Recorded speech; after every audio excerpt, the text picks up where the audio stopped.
Welcome back.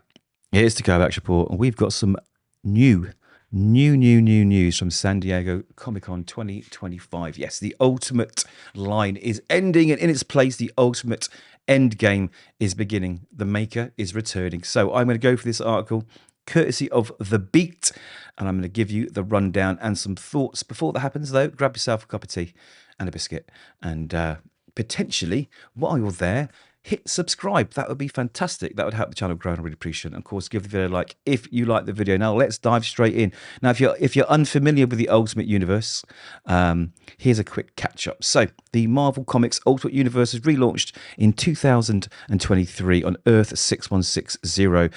It's redefined what a superhero universe can be.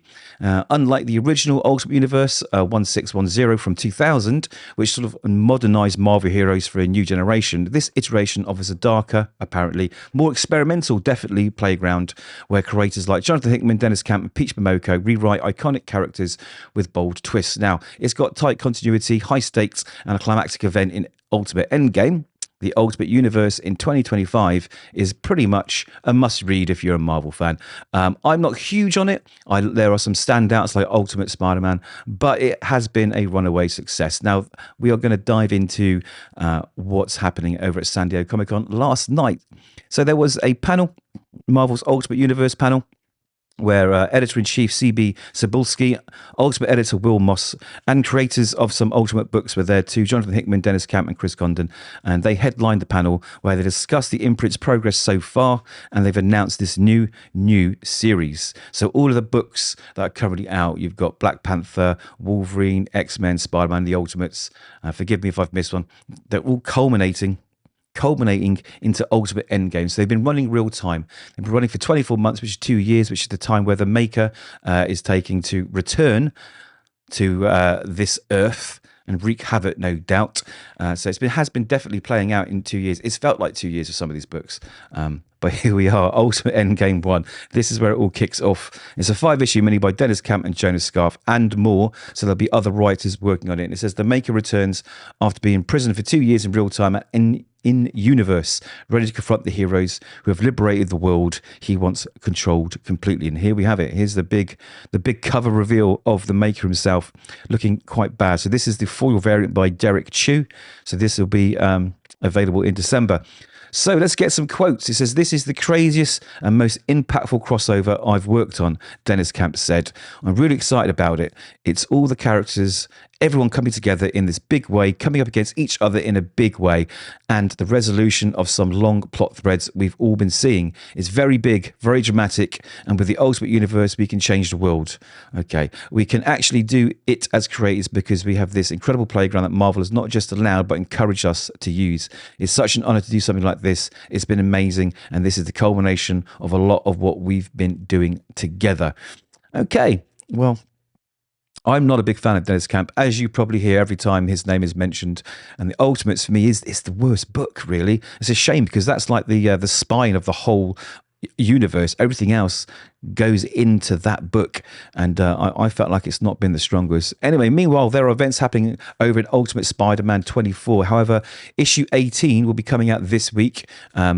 So we are a little way off, and Marvel fans are warned that they should prepare themselves for a startling finale. Now, this looks pretty interesting. This is one of the covers, and you can see everyone's there. No one is missing.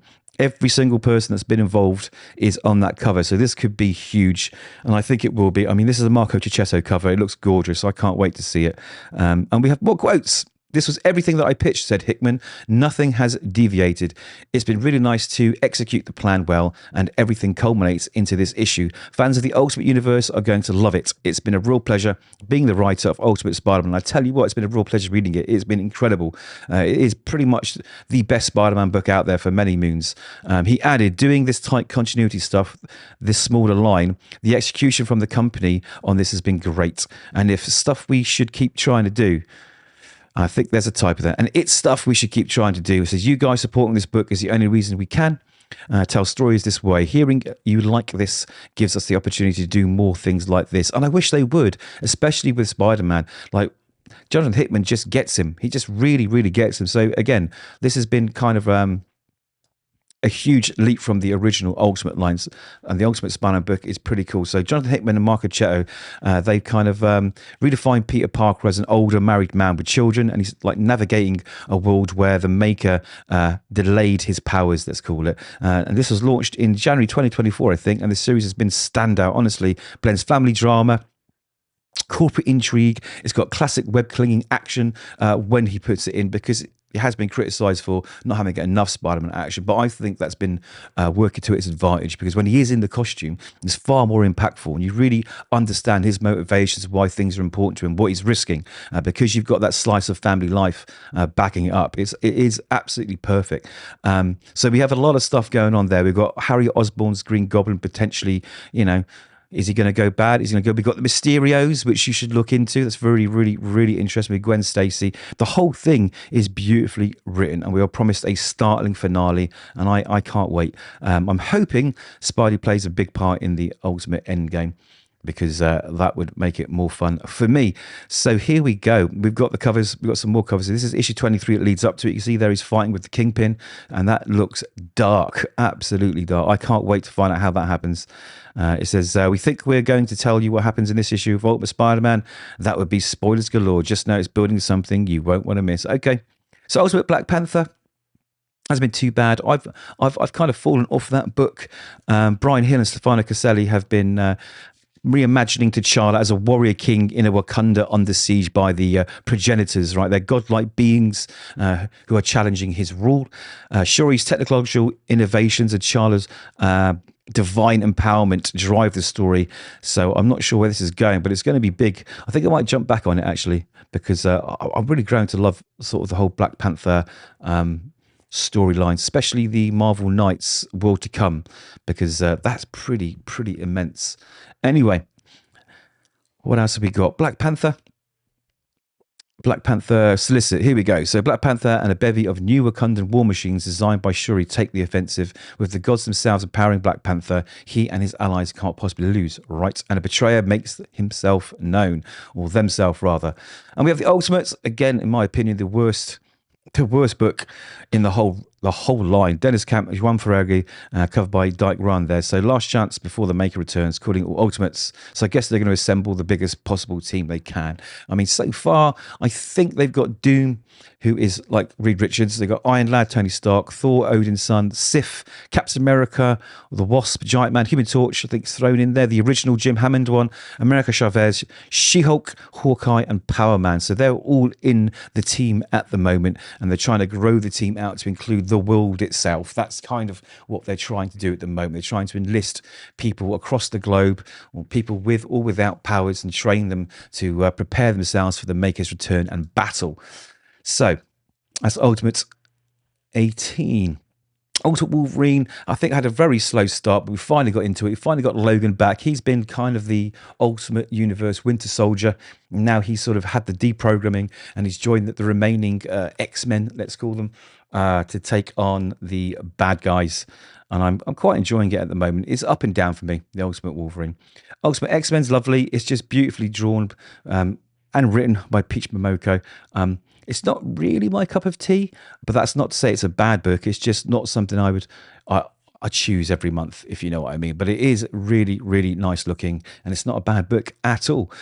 So I wonder how that's going to tie into the Ultimate Universe, because this is quite really far removed to the rest of the stuff that's going on in the Ultimate line.